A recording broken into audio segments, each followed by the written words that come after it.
A lot of this isn't going to make sense to you, and I'm sorry about that. I'm just going to start at the beginning, with the house.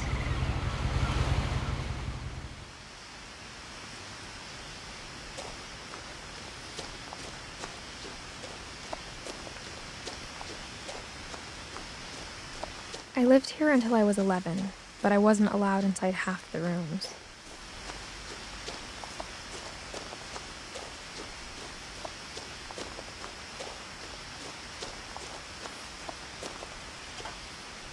Inside the mailbox were bills from 7 years ago, marked urgent, open immediately.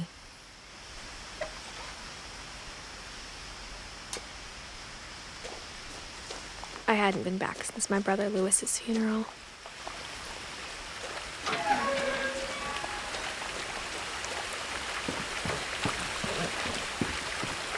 In her will, my mother left me a key, but didn't tell me what it unlocked. Maybe she thought I'd know. Or she thought that the mystery would be enough to bring me back.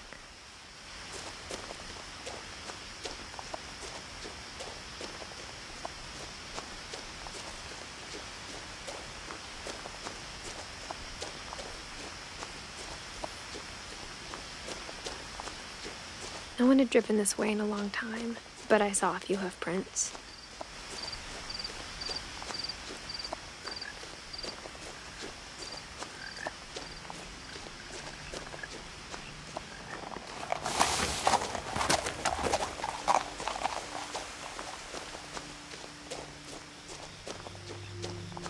The truth is, even after I inherited the house, I never thought I'd come back to it.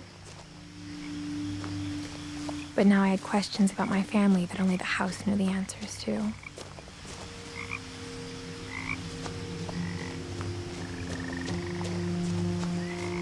The house was exactly like I remembered it, the way I'd been dreaming about it.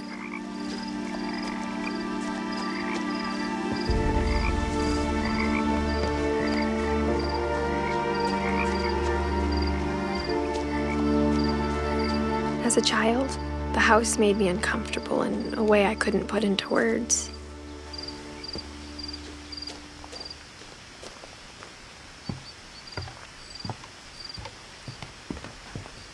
Now, as a 17-year-old, I knew exactly what those words were. I was afraid of the house.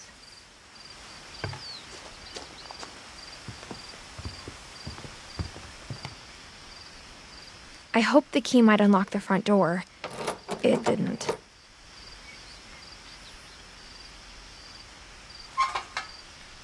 Looking in, I felt like the house itself had been waiting for me.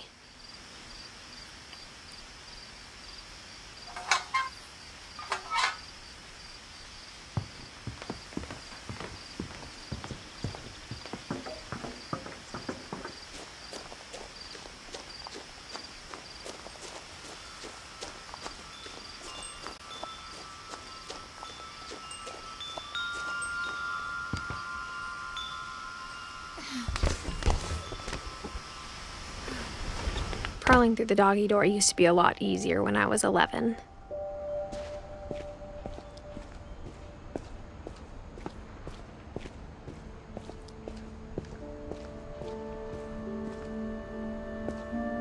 The power had been turned off the night we left. For the first time in years, I felt like I was home. But instead of a family, there were just memories of one. Like how after Lewis started working at the cannery, we all got sick of eating salmon. Except our cat, Molly. Nothing in the house looked abnormal. There was just too much of it, like a smile with too many teeth.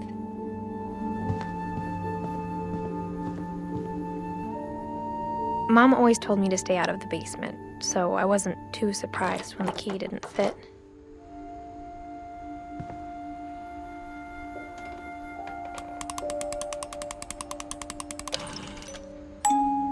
Great-Grandpa Sven built a music box for Barbara, along with the rest of the house.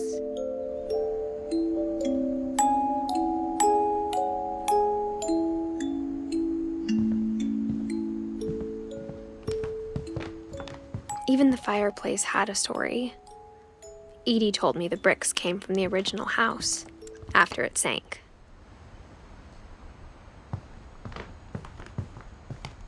The table was still a wreck from the night we left. It was like a bomb had gone off, killing everyone but sparing the furniture.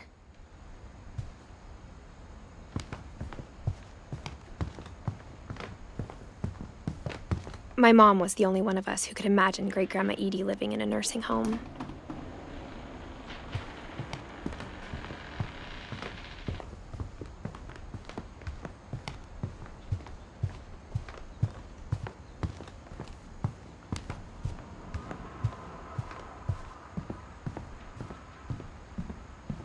A lot of things got left behind in the whirlwind of that last night.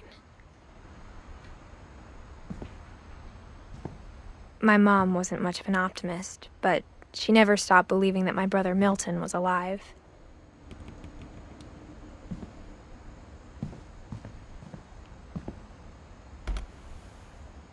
Eide told me once that every Finch who ever lived is buried somewhere in the library.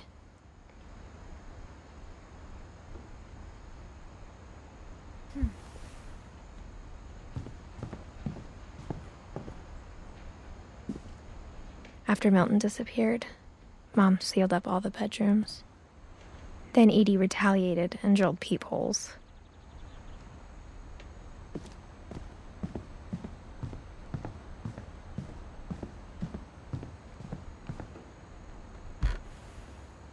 My Grandpa Sam spent 7 years sharing a room with his dead brother, Calvin.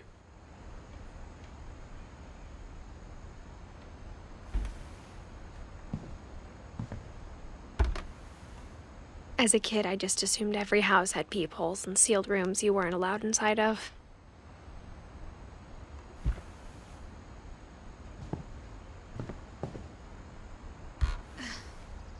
The last time I was in Edith Sr.'s room, I was 10 and she was painting my portrait.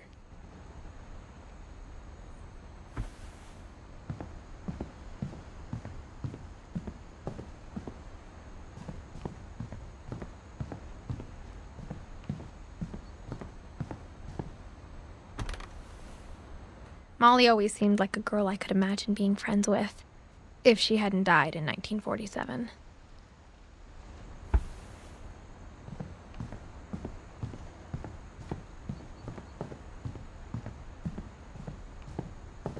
Whenever people ask me about my family, the first thing they always want to know about is Barbara.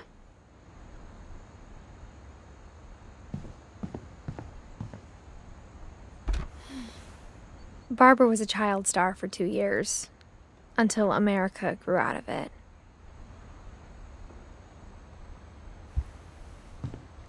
Eide's father, Odin, built the original house.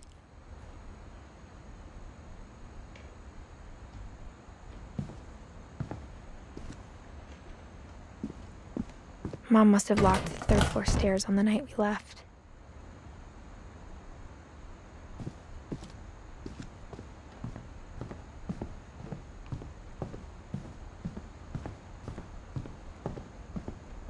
I spent a lot of time playing in Great Uncle Walter's room.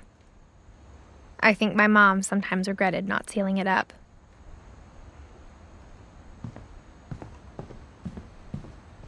Lewis told me there were secret passages, but I never believed him.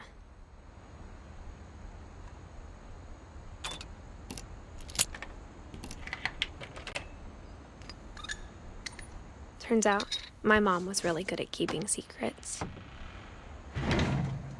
Now it was time to find out what my mom had been afraid of.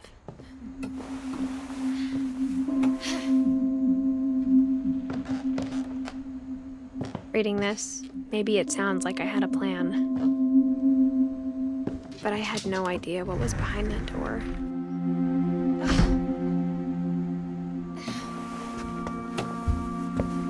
Just like I had no idea where all this was gonna lead.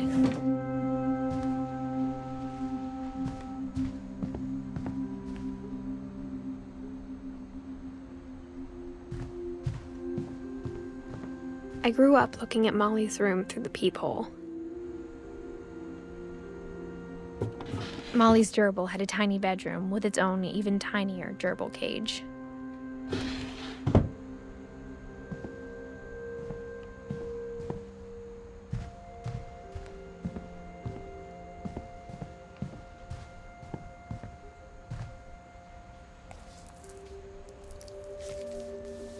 December 13th, 1947. Dear Diary, I'll be gone soon, but I wanted to tell somebody about what's gonna happen. It started when Mom sent me to bed without dinner. I woke up and I was starving, so I looked around for something to eat. The gerbil food was dry, but I didn't mind it.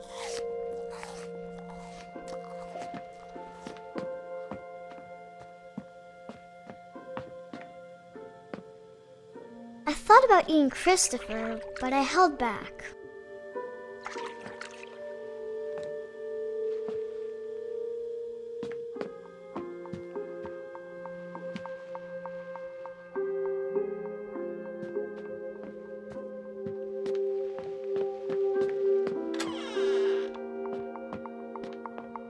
I kept eating and eating.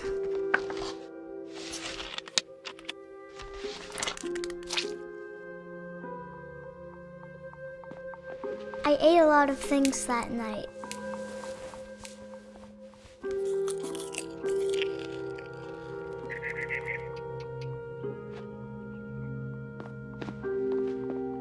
Then I heard chirping outside my window. It was a barn swallow going back to her nest. I reached out for her.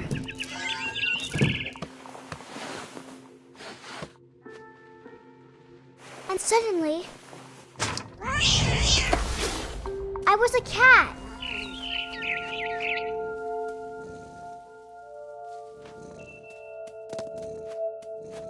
I tried to be quiet, but the bird was really scared.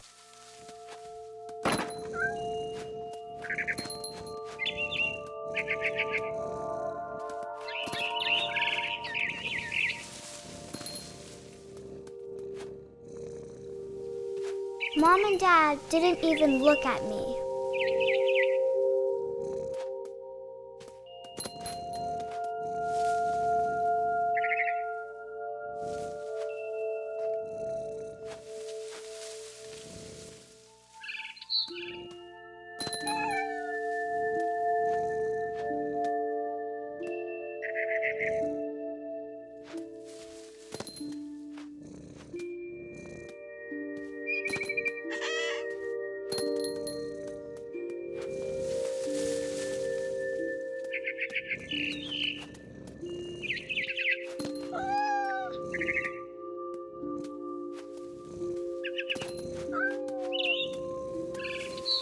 I jumped and I almost got her.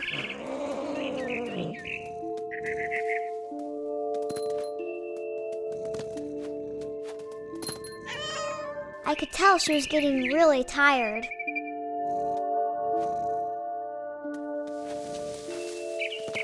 Now I was up in the big tree. I promised Dad I wouldn't climb it anymore. All I cared about was eating that mama bird.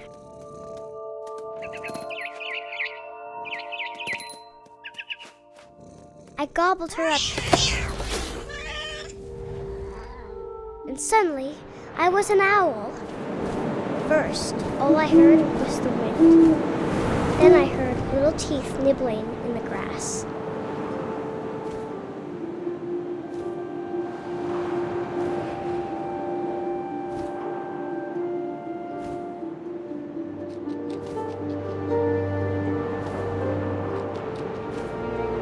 Rabbits.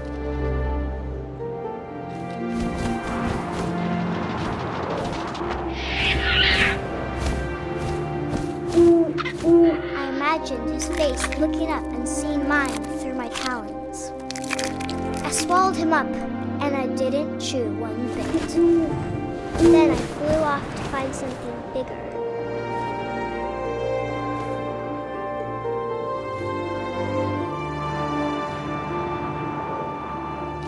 A mama rabbit.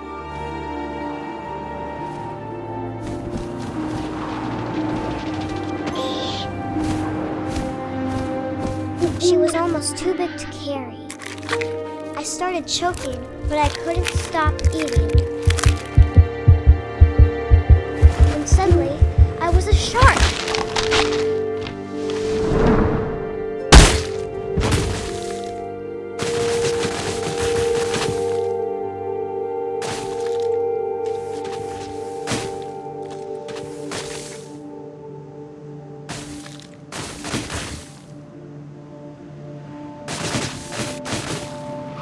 I rolled off a cliff and into the ocean. Now, I was hungrier than ever.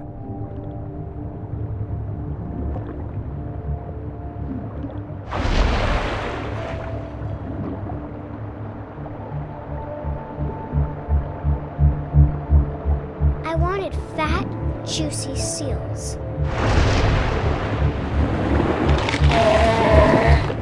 I tore off her flipper, and it tasted really good.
Grabbed on tight. But I was so hungry, I jumped out of the water. When I opened my eyes, everything had changed.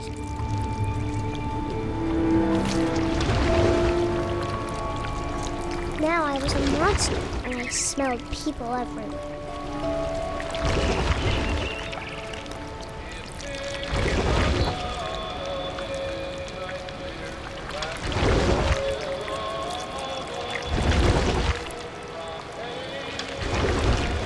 I was big, but I moved real quiet.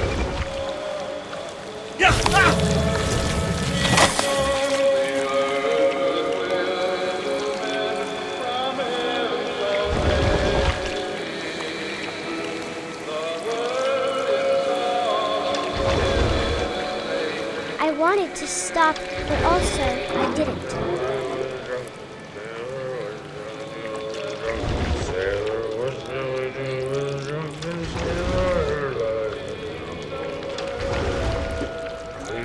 Belly with a rusty razor, his belly with a rusty razor, his belly with a rusty razor.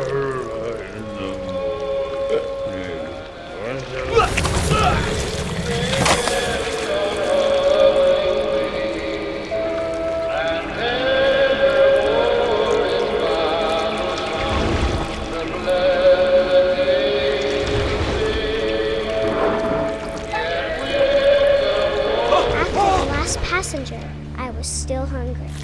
And across the water, I smelled something new. Something I had to have, so I swam towards it.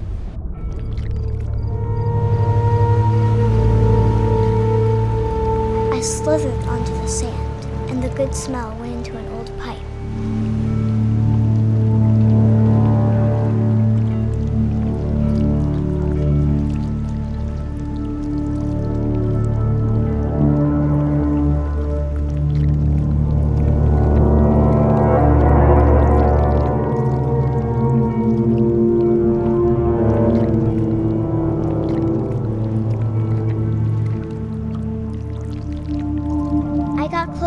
closer.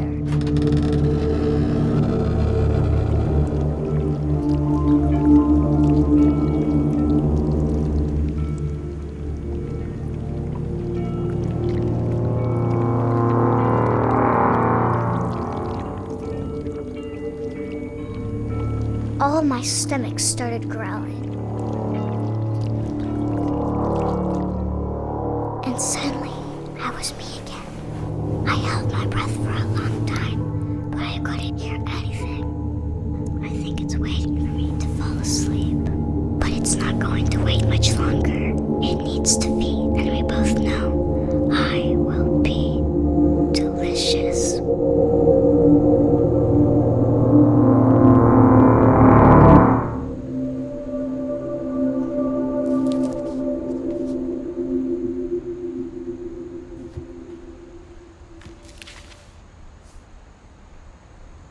I'm not sure if I believed all of that, but I'm sure Eide would have.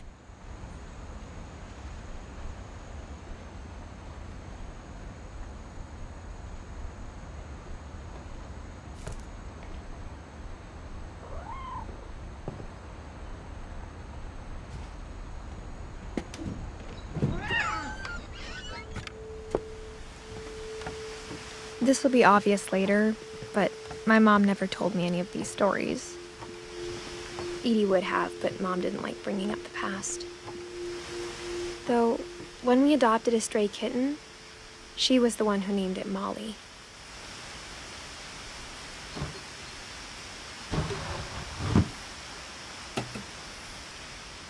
I spent a lot of time in Great-Grandma Eide's room. Her room was like a museum.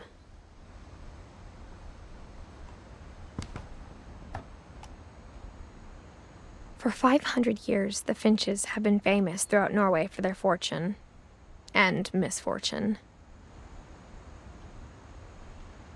Odin Finch buries the latest victims of the family curse, his wife Ingeborg and their newborn son, Johan. On January 7th, 1937, he set sail with his family and his house, hoping to leave the curse behind. But 40-foot waves off the coast of Washington send the house and Odin to the bottom of the sea.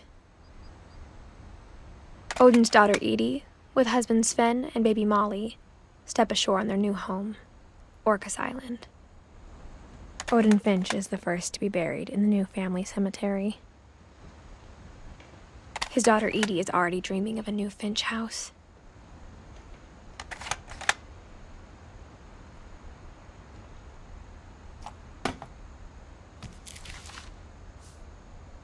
Whatever's wrong with this family, it goes back a long ways.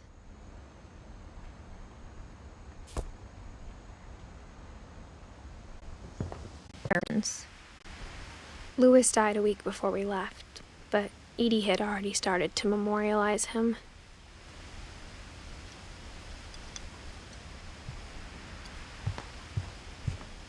When Eide told people Sven was killed by a dragon, she could also have said he was building a dragon-shaped slide that collapsed. She could have, but she didn't.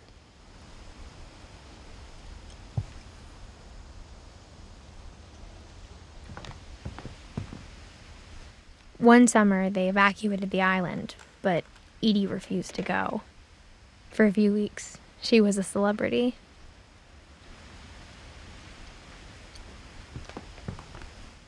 I hadn't thought of myself as Edith Jr. for a long, long time. Eide gave a big interview about a mole man living under the Finch house. My mom was furious.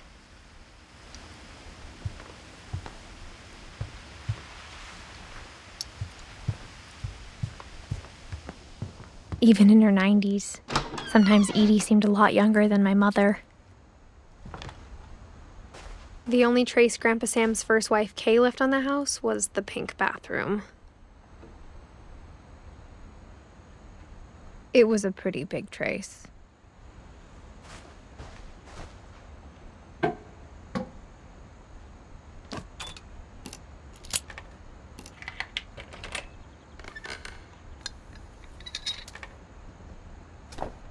There's a secret in this bathroom. It's in the last place you would look. It isn't in the cupboard. It's hidden in this book.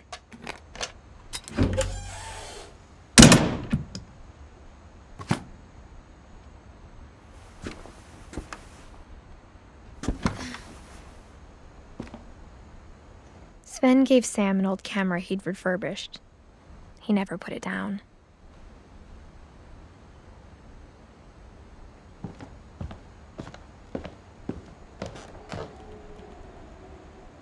From the paintings on the wall, it was clear my brother Milton had been here before me.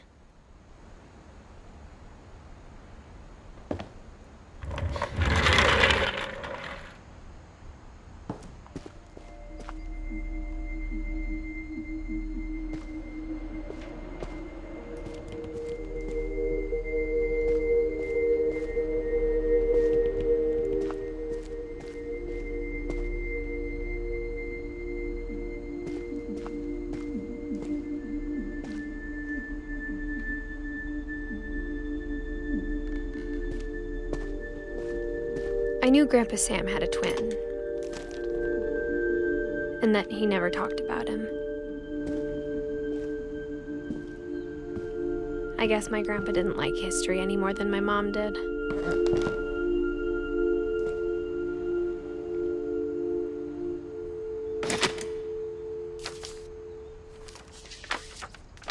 How I Want to Remember My Brother by Sam Finch. The thing I remember is that when he made up his mind, that was it. My brother said he'd die before he ate another mushroom, and he did. At Barbara's funeral, we swore we'd never be afraid again, and he wasn't. I think Calvin always wanted to fly.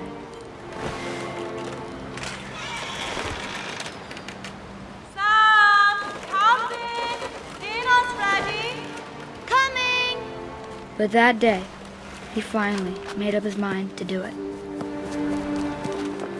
I told him going around was impossible. Maybe if I hadn't said that. Calvin, I'm not going to send you again. Maybe if the wind hadn't picked up. Then maybe he'd still be here. But I doubt it. I think he'd already made up his mind. That's what I want to remember about my brother.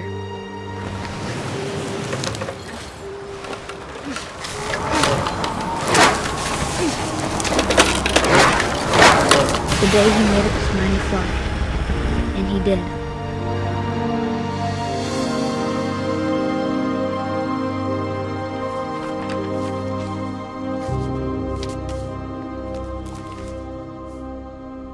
Calvin's story felt strangely familiar. When I was younger, I remember trying to do the exact same thing.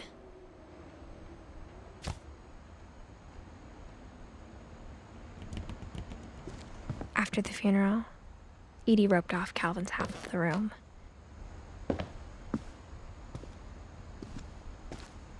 Mom said Grandpa Sam enlisted at 18 and never set foot in the room again.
passages were a pretty tight fit. They'd obviously been built for smaller hands and bellies.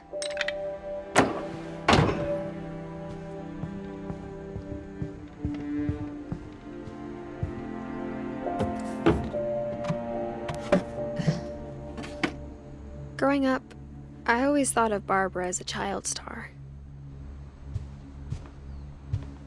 I never thought about how hard it must have been for her afterwards.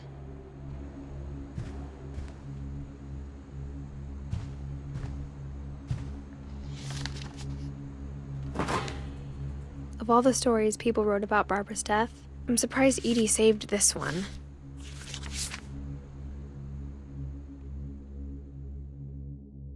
Old Jack here with another ghastly tale inspired by America's most unfortunate family. I'm calling it The Surprise Ending of Barbara Finch. As a child star, Barbara was famous for her scream. Now at 16, she was all washed up. A has-been. But in a lucky break, she'd been asked to perform her signature scream at a local convention for monster movie fans. It was just the boost her career needed. Unfortunately, her scream hadn't aged well. Getting better. I think you just need the right motivation. Her biggest fan and current boyfriend, Rick, was about to demonstrate when...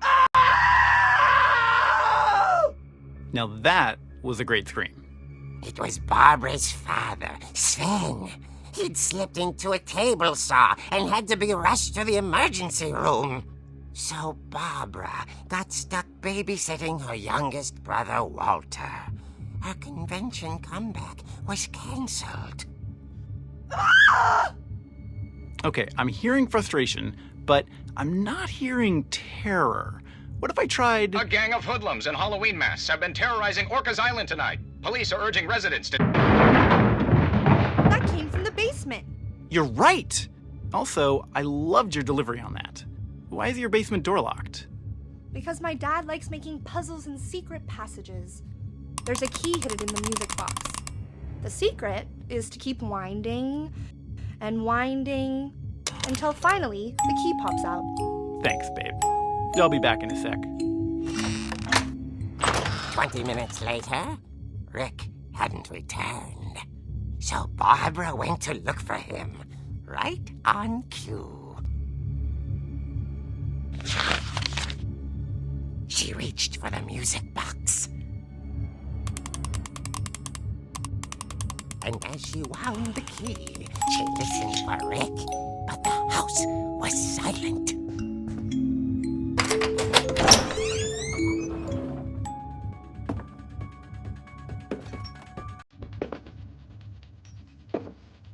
She found Rick's crutch and imagined the worst.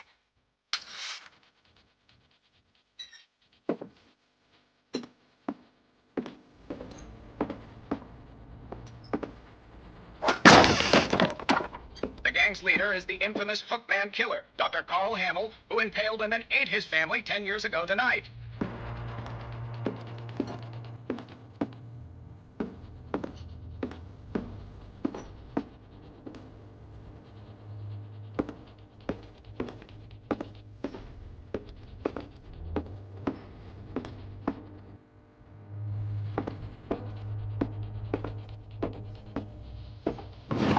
It rattled and grew still.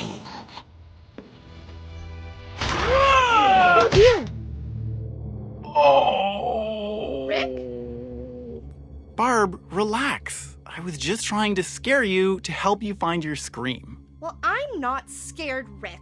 I'm furious. Then act furious. All I'm getting from you now is that you're hurt and confused and She threw him out, but she kept a little something to remember him by. Barb, have you seen my other crutch? And she was still holding it when she fell asleep watching the late picture show. Hours later... Barbara! Walter, what's going on up there? Ah! Okay, I'm coming up, but if this is a trick, you're dead, Walter.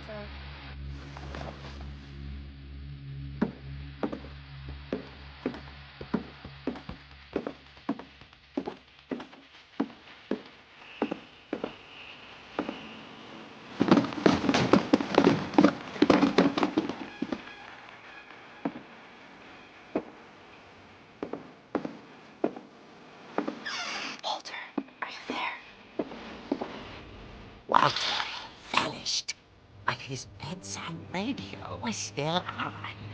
Orcas Island police described the man as 6 feet tall, with a steel hook for a hand. Residents are urged to lock all doors and windows and notify the police of any suspicious activity. Barbara turned, saw the hook man, and was speechless. He was quite smashing.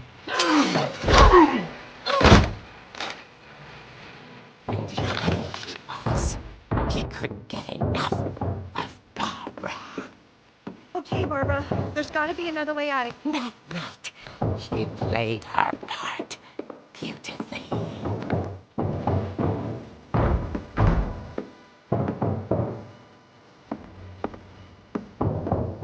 Holly's door hadn't been opened in years. The hinges groaned.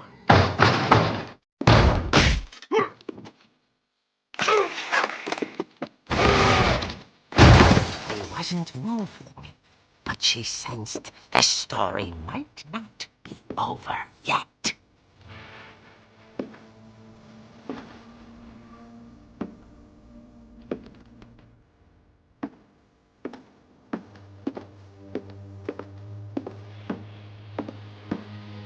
The hookman had vanished. She listened for his breathing, but all she heard was...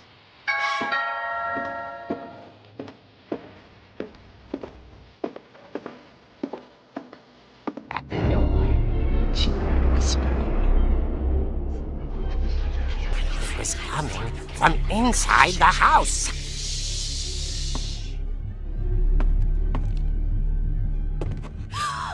Oh dear.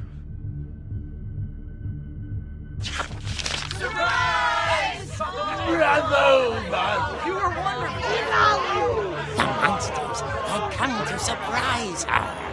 For Barbara, it was a dream come true. Then she saw what kind of monsters they were, and she realized what was about to happen.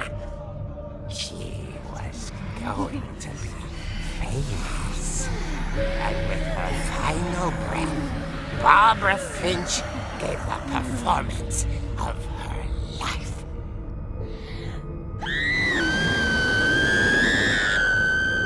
I wasn't there myself, but I hear Barbara was magnificent.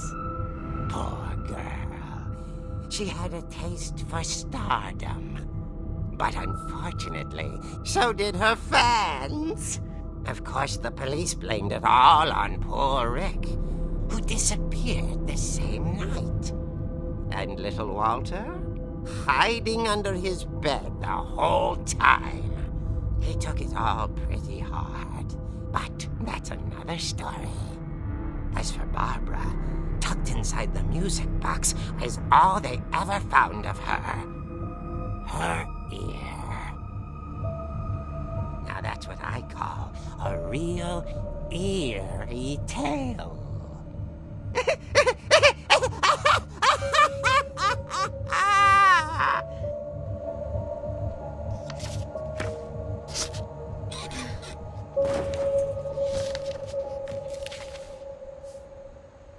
Eide told me all Barbara wanted was to be remembered, as absurd as that comic was. Maybe what Eide saw was a happy ending.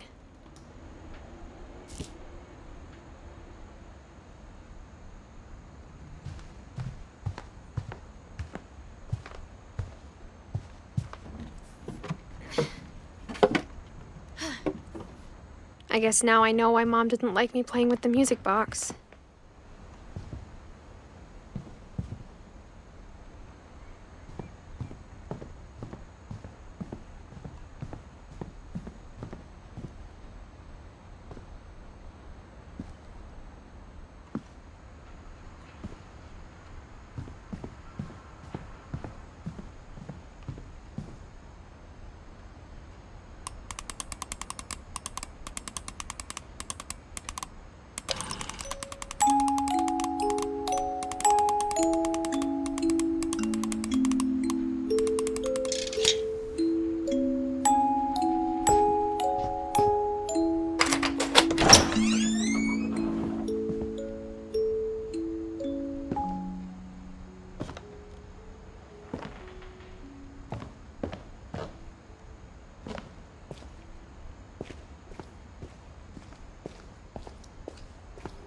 Mom said the basement was off limits, unless I wanted another tetanus shot.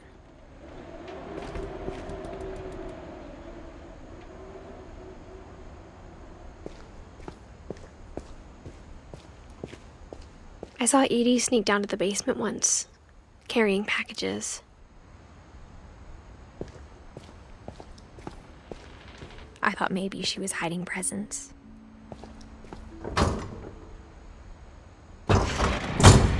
It turned out she was hiding a lot more than that.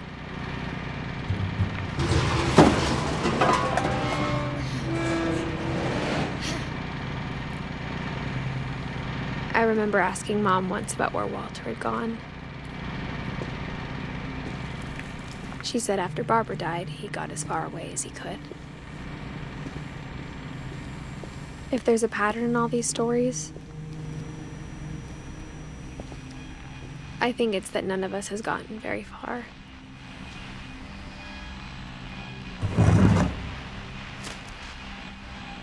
Goodbye, everyone. I can't believe I've been down here for 30 years. On that first day, after the shaking started, I didn't think I'd survive a week.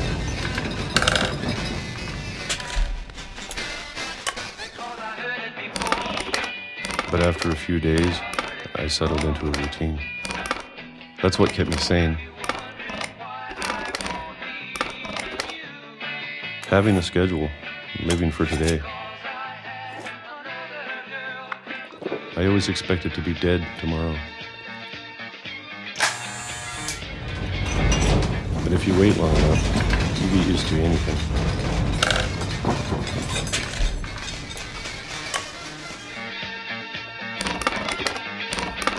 Even a monster on the other side of the door starts to feel normal. Almost friendly.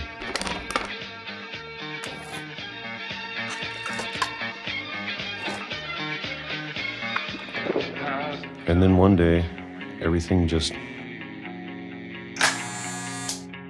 stopped. Whatever that thing was, it was gone. Maybe it got tired of waiting. Or maybe I just got tired of being afraid.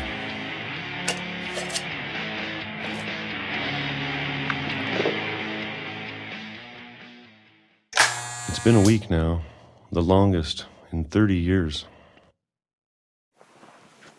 I'm done waiting. I have to leave while I still can.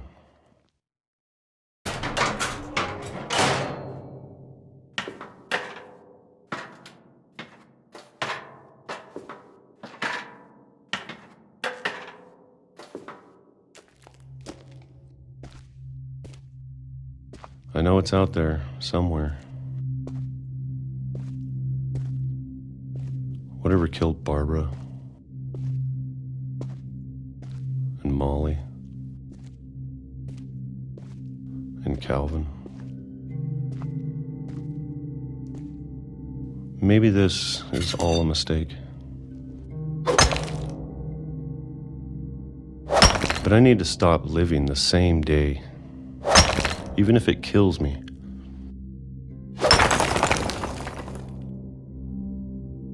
Whatever's out there, I want you to know I'm ready for it. I'm going to appreciate all of it, especially the food.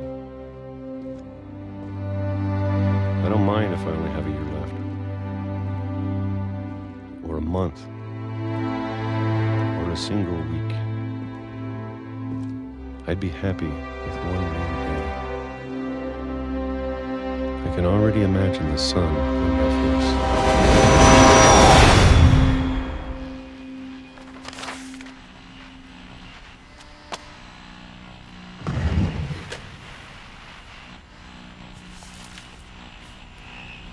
Walter died when I was 6.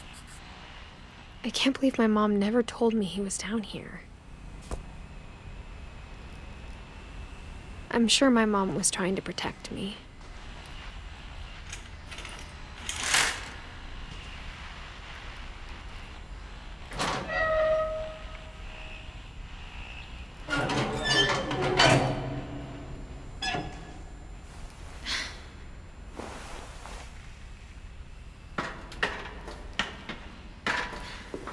Maybe she was afraid I'd end up like Walter. But if she never told me about an uncle under the house, I can only imagine what else she was hiding. I don't want to make the same mistakes she made.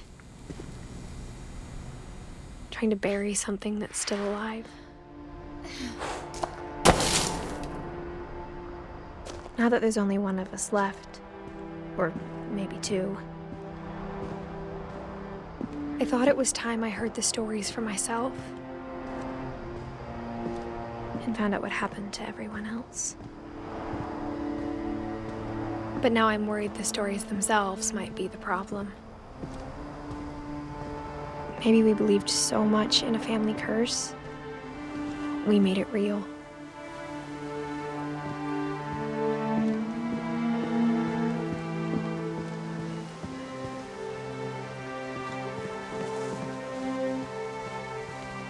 I don't know if I should even be writing this.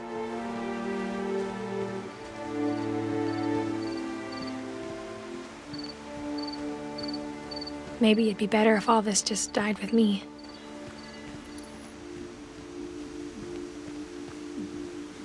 But I thought you should know about your family.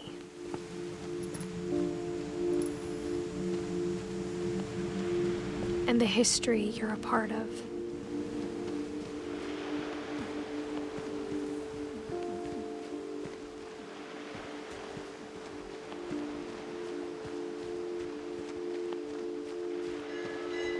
Though to be honest, I feel as lost as you probably do right now.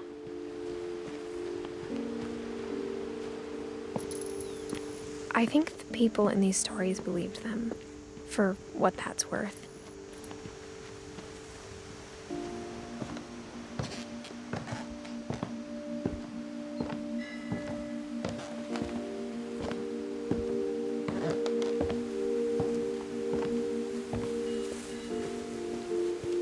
And when you look at the house, that history of imagination and stubbornness and madness, any of it seems possible.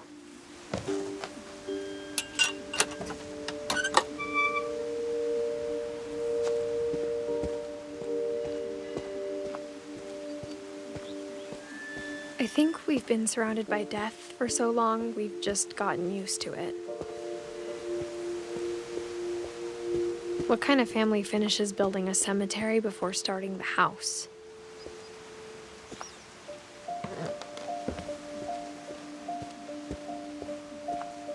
It's embarrassing for me to admit this, but the pet cemetery made me more uncomfortable than the human one. 3 of the gerbils were mine, and 2 had been my fault. Sven built the house, but it was Eide who designed the cemetery.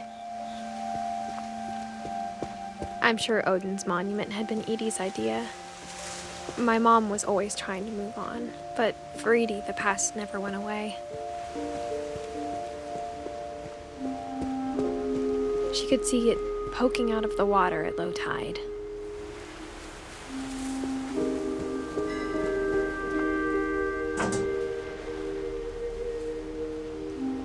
Eide said she dreamed about the old house every night.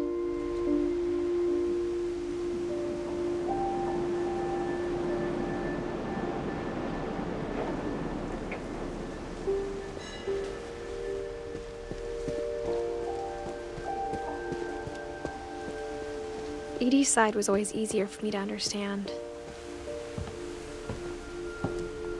But the older I get, the more I can see where my mom was coming from.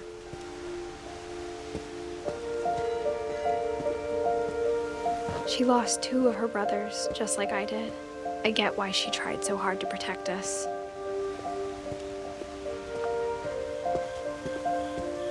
There's so many things I wish I could ask my mom now. Part of me thinks this is what she wanted all along. For me to come back someday and find everything out for myself.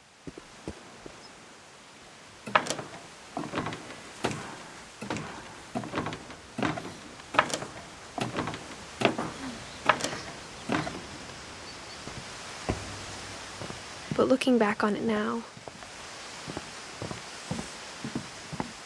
if she told me there was going to be so much climbing, I never would have come when I was 22 weeks pregnant.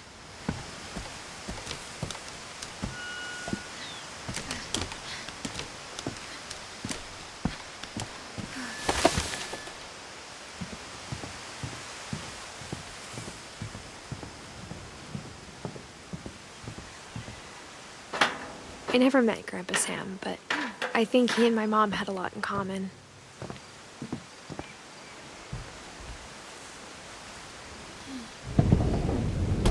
They were both pretty intense.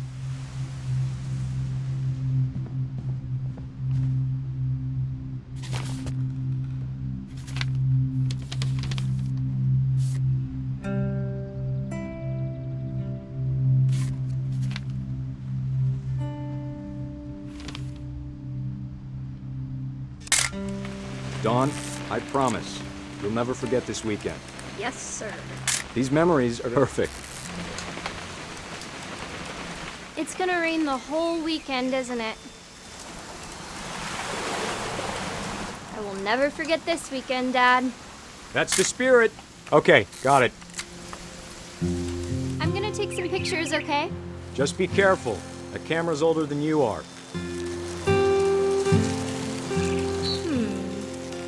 Hey! That's a keeper. Definitely should not have drunk all that coffee. I'm just saying, I'm not always gonna be here, Dawn. You'll need to remember this stuff, if you want to survive. I'll be fine, Dad. You know who else thought he was gonna be fine? Some guy who died. Dawn, Dad! Good eyes, Dawn. Before you take the shot, let me get a picture of you.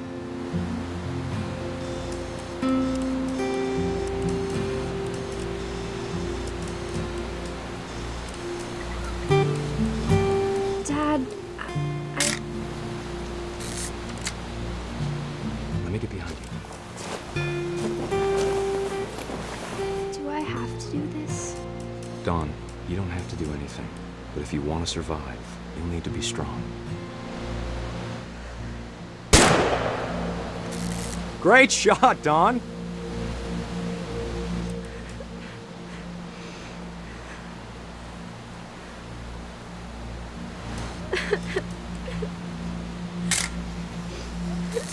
I'm proud of you, Dawn. Always remember that, okay?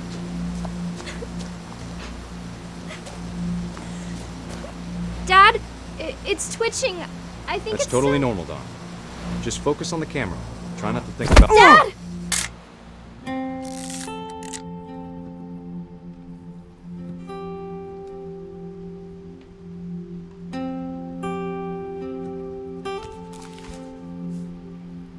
Of all these stories, that's the one I wish most that my mom had told me.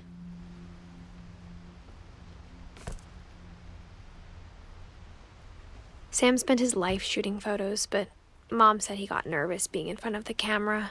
I guess we're all afraid of something.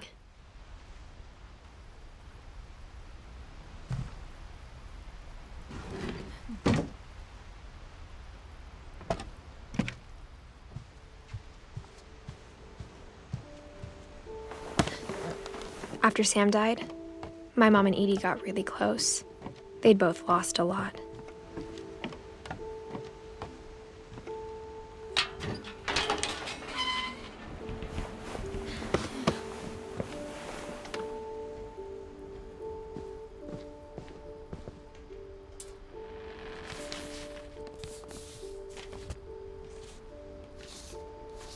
Dear Kay, do you remember the way Gregory used to—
Sam.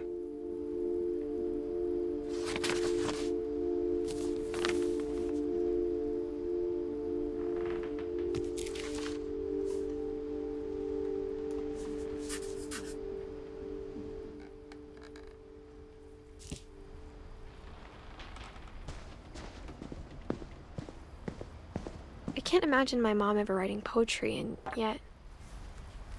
A poem for Gus, who always said the wedding was a bad idea. Our father never hit us kids, at least not very hard, before the day my brother said with teenage disregard that he'd be dead before he'd see a wedding in our yard.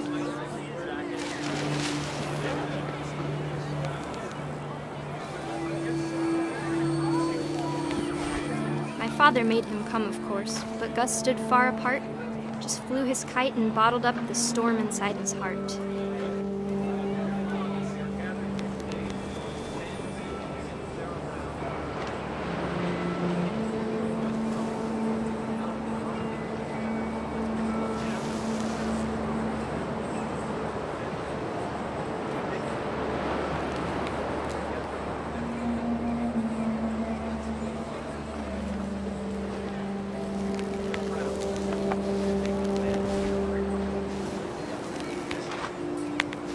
I tried to talk him out of it, but though he'd never met her, "We don't need a stepmom," were the words that I now pronounce you husband and wife. You may kiss the bride.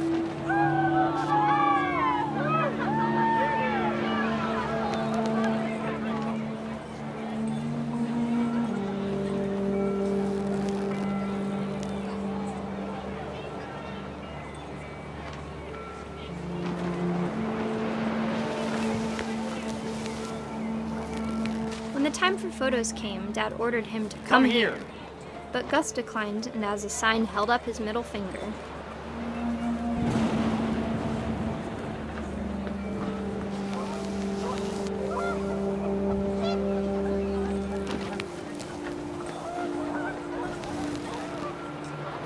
The wind picked up, and panicked geese appeared and quickly went.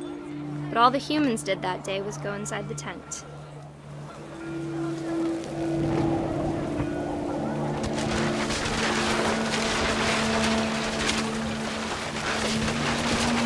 Rain came down in buckets then, but no one seemed afraid that nature might destroy the tent our dad had crudely made.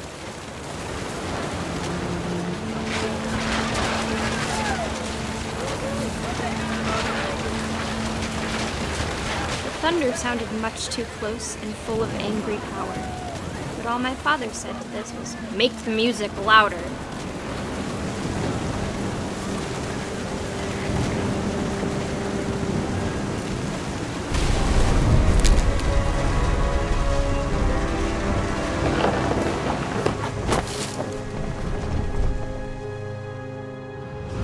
I wish that I could truly say I thought about you on that day. Out there on the beach alone, just you, the wind, the sea, and foam. But I didn't, until we found you.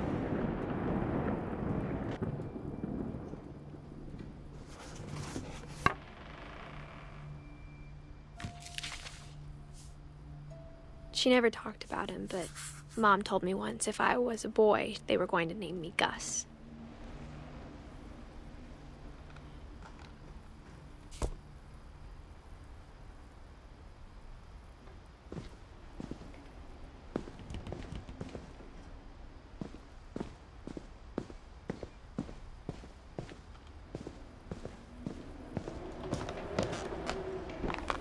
My mom moved up to the loft after her brothers died. At the time, it was as far away as she could get.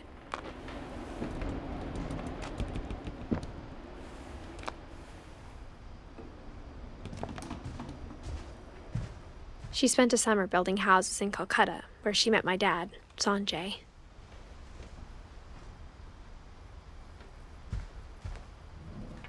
My mom moved to India a week after graduation and got a job teaching English.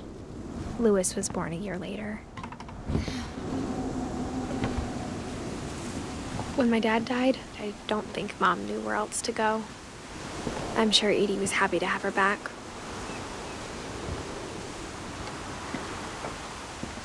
The house had to get a little bigger, but Eide was used to that.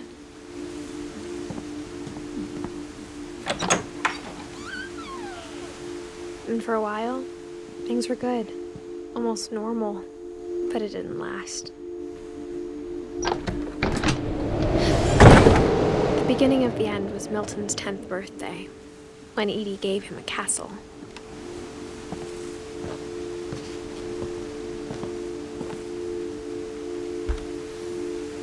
After Milton disappeared, the only thing he left behind was a room full of paintings.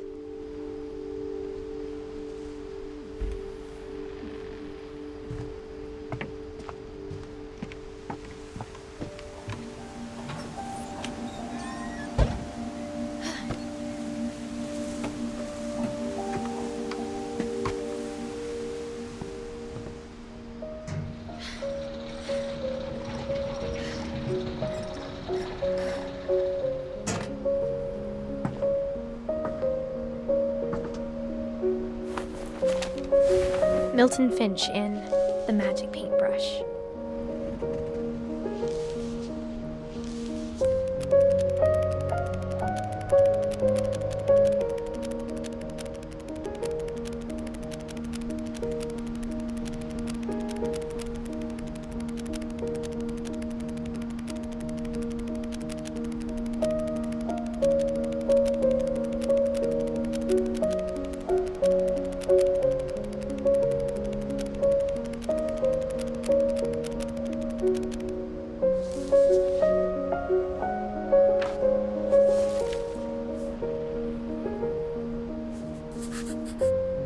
I was 4 when Milton disappeared.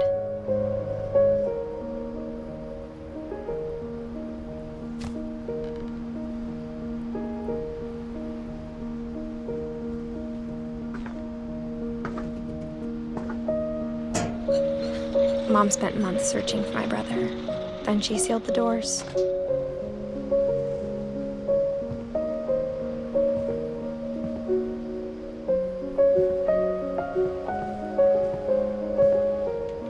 Whatever Milton had found in the house, Mom didn't want it getting out.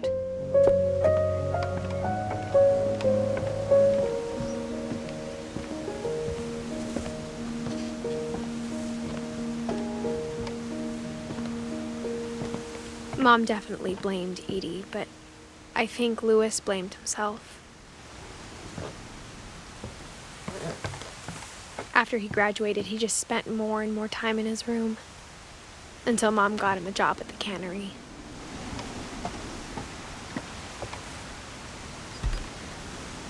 Everyone always told me to stay out of Louis's room. Except Louis.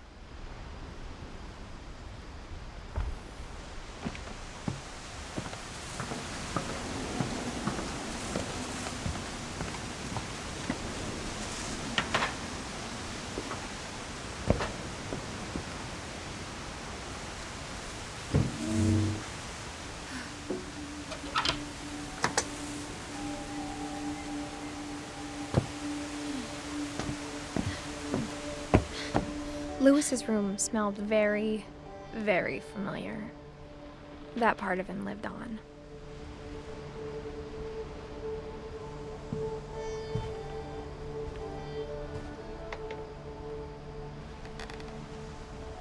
Louis and I spent a lot of time playing games together, but he was surprisingly bad at them. He died a lot.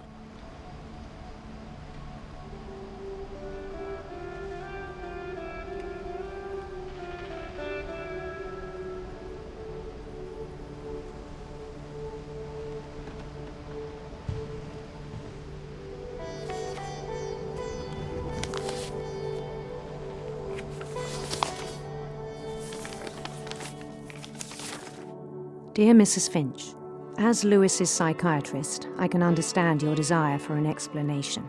As I see it, the trouble began in January, shortly after we convinced your son to seek treatment for substance abuse. Newly sober, I believe Louis first noticed the monotony of his daily life.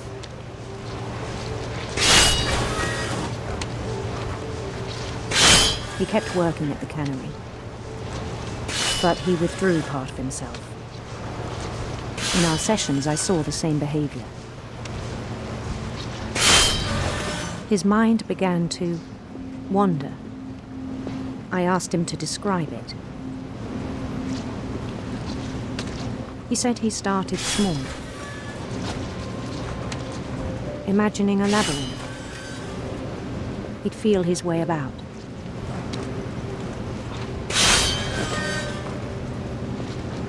Then something moved.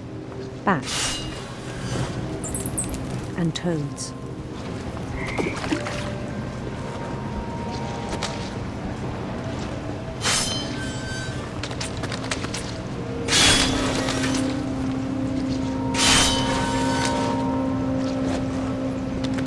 And things that have not names.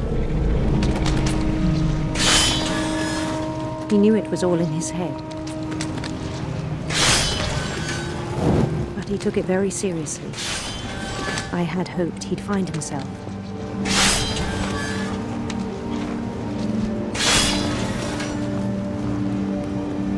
But he found something more.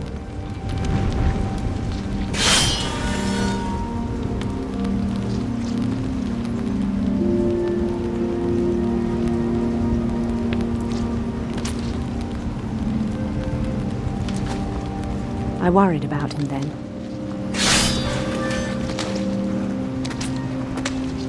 Daydreaming at the cannery. I spoke with his boss. But he said Lewis had become a model employee. Methodical, tireless, focused. Like a whole new Lewis. So I let him go on.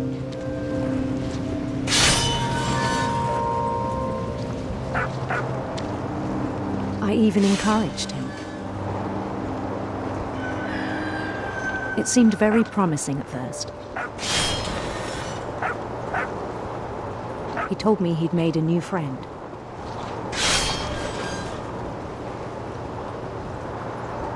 On the edge of a city he named Lewis Topia.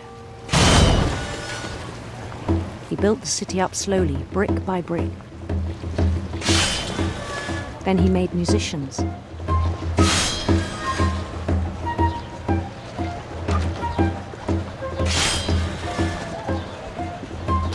And songs for them to play. He talked about starting a band. And he was always humming something. Every day his imagination grew stronger.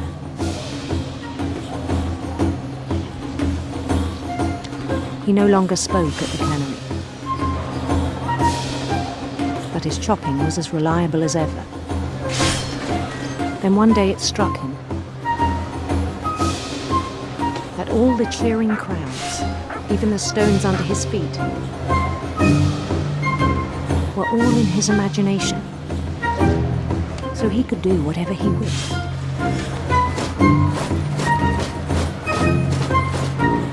He held an election for mayor. And he won. They begged him to stay, but his mind was already wandering. It became a game for him.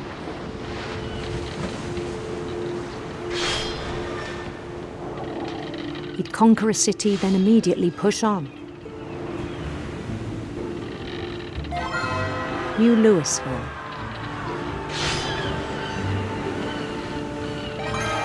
St. Louis. He started drifting away from our reality.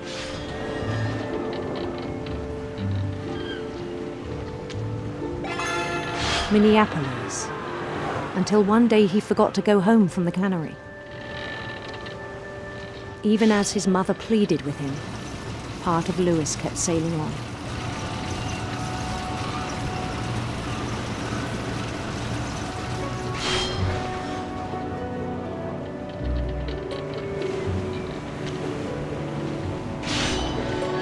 In Lewisburg, he heard rumors of a handsome queen.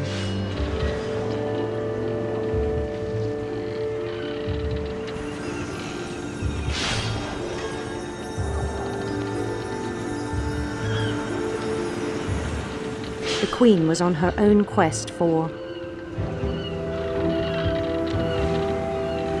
radiant rainbows.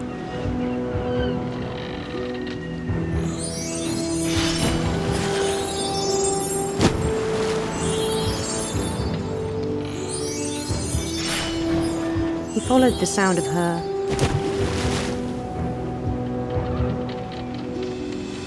silver harp.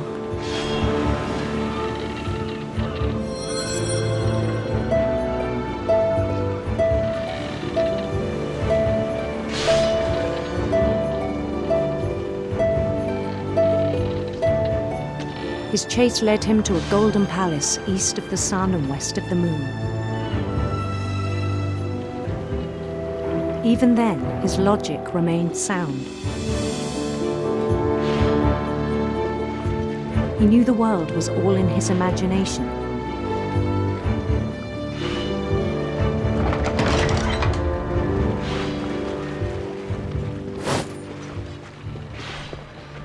But he was so proud of having created it. In his own eyes, he'd become something greater than a king.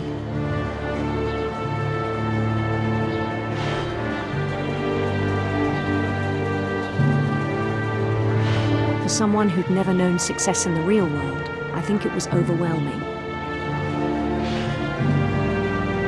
And then it struck him that the real Lewis was not the one chopping salmon, but the one climbing the steps of a golden palace.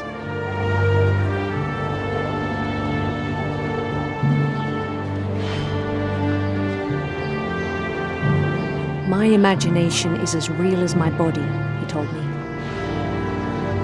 It was hard to argue with him.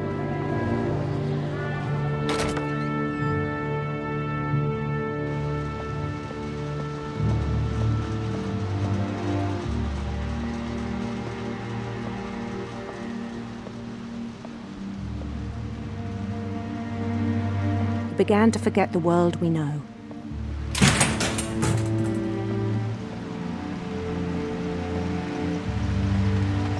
I think it pained him to remember Lewis, the cannery worker.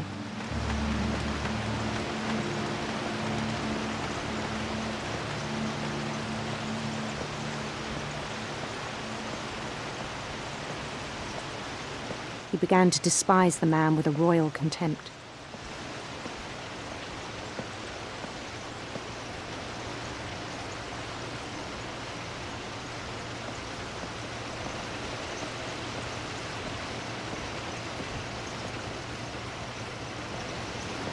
I still thought I could save him. Even after he said he was being crowned king over all the lands of wonder. The palace would be packed with his companions.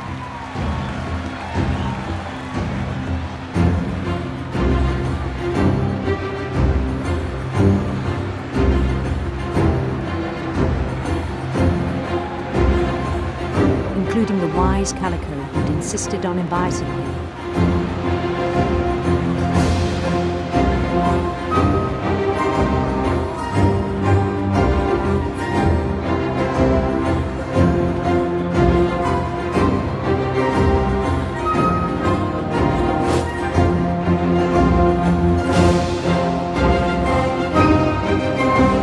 His queen waited, holding his crown.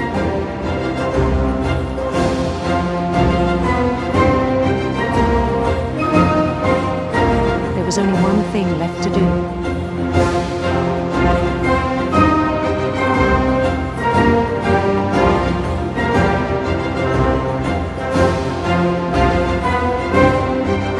Bend down his head.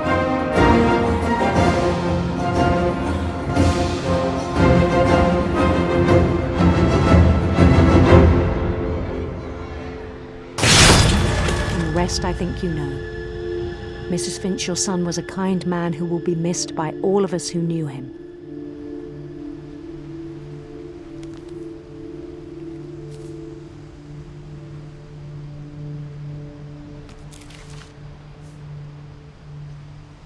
My brother was really cool.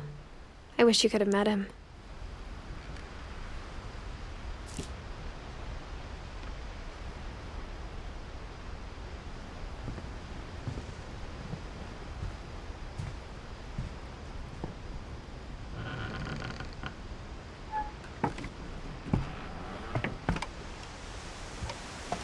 On the way back from Lewis's funeral, my mom told me to start packing. She waited until the day before we left to tell Eide.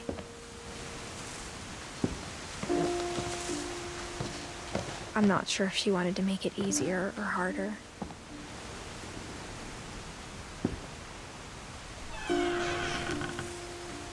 I wish we'd stayed. But I understand why we left.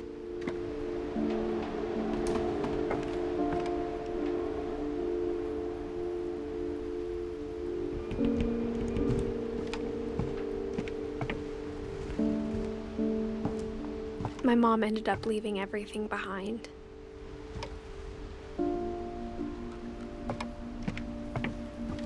What happened that night had been coming for a long time. Maybe it should have come sooner.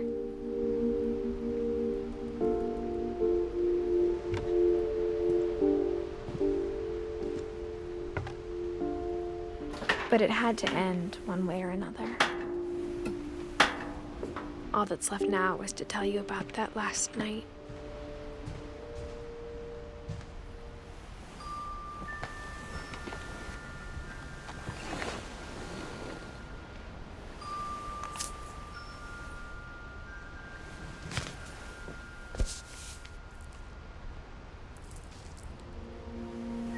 That whole last day, Eide just watched us pack and didn't say a word.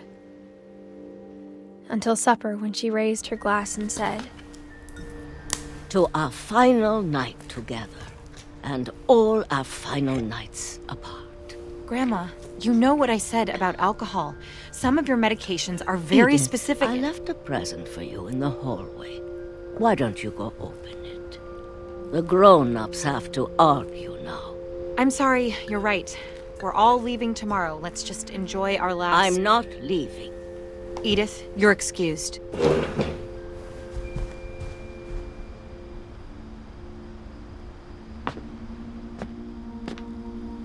The power had been shut off that morning, but Eide always had plenty of candles.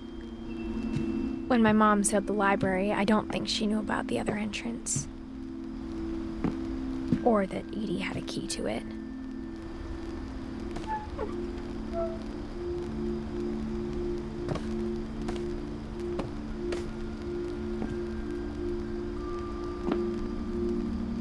The thing you're afraid of isn't going to end when you leave the house. Edith has a right to know these stories. My children are dead because of your stories. I think it's best if Edith and I leave tonight. We'll have the nursing home send a van for you in the morning, okay?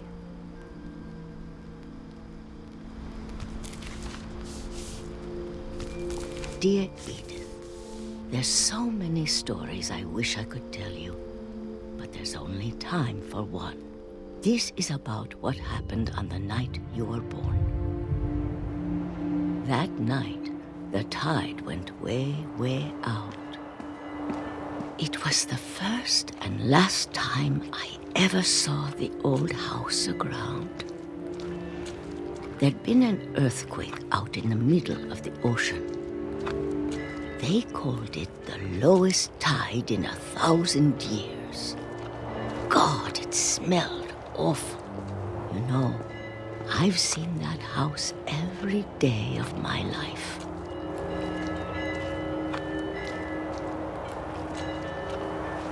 But I never thought I'd go back to it. When the fog rolled in, I lost my way.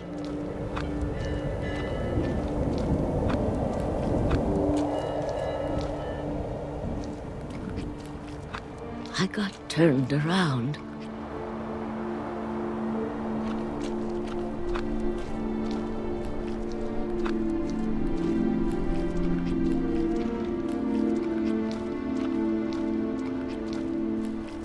For a while, I wandered.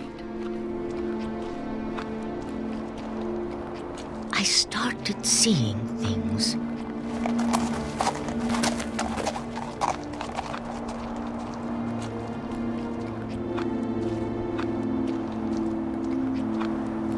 things I'd forgotten had ever existed.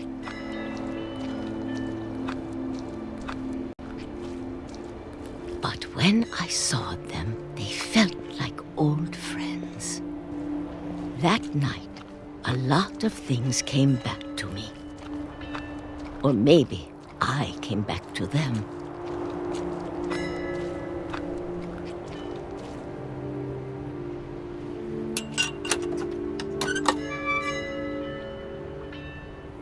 Things I can't explain, but that I need you to try and... Edith, what are you doing in here? It's mine. Edith! Mom, you're gonna rip it! Let go! I kicked and screamed, but Mom dragged me to the car. I never saw Great-Grandma Eide again. The next morning, the van came to pick her up, but she was already gone. After that, we moved around a lot.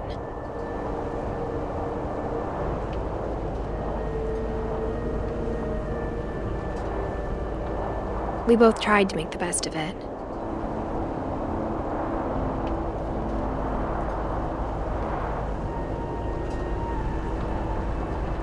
A few years went by.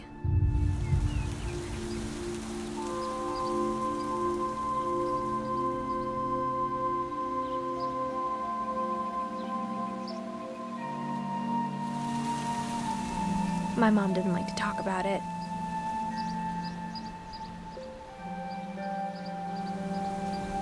But she started getting sick a lot.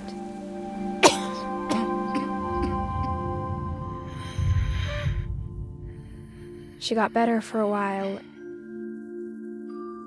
and then she didn't. And then I was alone. The last Finch left alive.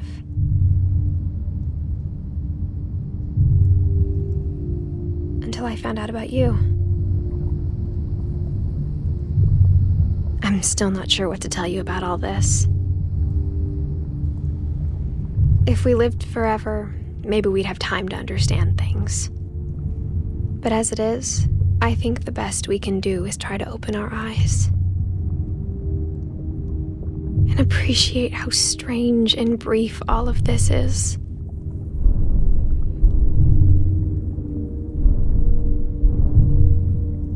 This journal was supposed to be for you. But now I hope you'll never see it. I just want to meet you. And tell you all these stories myself. But I guess if you're reading this now, things didn't work out that way.